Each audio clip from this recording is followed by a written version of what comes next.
consciousness is the one thing you can never step outside of. It's what red looks like, what a headache feels like after a long day. The simple fact that you're having any experience at all. But for most scientific history, people kind of avoided it. It was treated like an awkward problem, something private and fuzzy that no machine could measure, like a ghost hiding in the brain. So we told ourselves an easier story. Consciousness must just happen when intelligence gets complicated enough. Enough neurons firing, enough language, enough processing power. Boom, awareness appears. But what if that's the wrong way to think of? What if consciousness isn't about how well something performs? In my book, Integrated Information Theory, the mathematical signature of consciousness in the age of AI, I take seriously a bold idea. Consciousness isn't some poetic extra added to physics.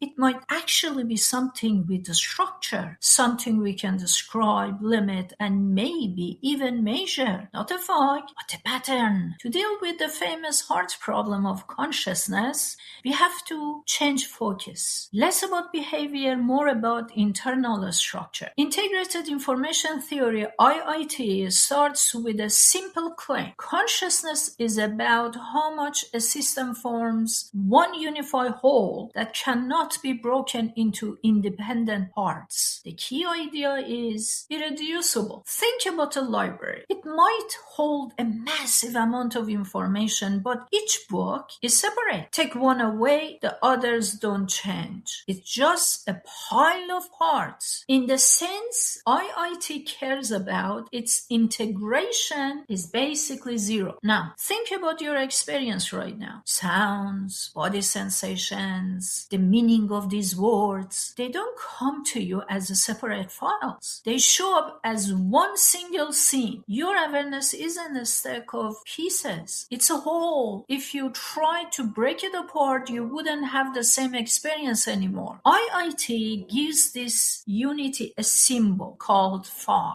Phi doesn't measure intelligence, memory, or problem solving. It measures how much a system's parts affect each other in a tight, closed loop. How much the system's current state shapes its own past and future states from the inside. Hi-Fi means everything is deeply connected, each part influencing the others. The book goes into the math behind this, trying to explain why some arrangements of matter are lit up with experience while others, even very busy ones, are dark inside. This leads to some surprising conclusions. Take the cerebellum, the tightly folded structure at the back of your brain, as an example. It has more neurons than the cortex, the part linked to thought and perception. But people can lose large parts of the cerebellum and still be fully conscious. Their coordination gets worse, sure, but their inner experience is still there. From IIT's view, that's because of a structure.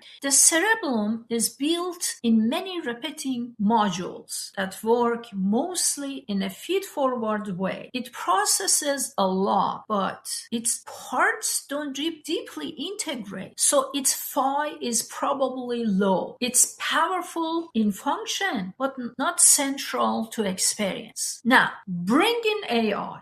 We are building systems that write essays, diagnose diseases, and compose music. Their performance can match or beat ours. It's very tempting to think that means they must feel something. But IIT throws cold water on that. If these systems are made of separate modules that just pass information forward without forming a tightly interwoven whole, their phi could be near zero. In that case, they might be incredibly capable but empty inside, basically digital zombies. At the same time, the theory says consciousness isn't just for human brains. Any system, biological or artificial, that has the right kind of integrated internal structure could have some degree of experience. Consciousness becomes less about the species and more about how matter is organized. And once you think you might be able to measure consciousness, things get seriously fast. The question isn't just what is consciousness, but what do we owe to something that is conscious? If file-like measures can help detect hidden awareness in patients who can't move or speak, that's already medically important. But as we build more complex machines, the stakes get even bigger. Could we create systems that can suffer? If a machine's internal structure crosses a certain level of integration, does it deserve moral consideration? These aren't secret religious questions. They're engineering questions with ethical consequences. As technology lets us shape which systems have experience, we are not just building tools, we are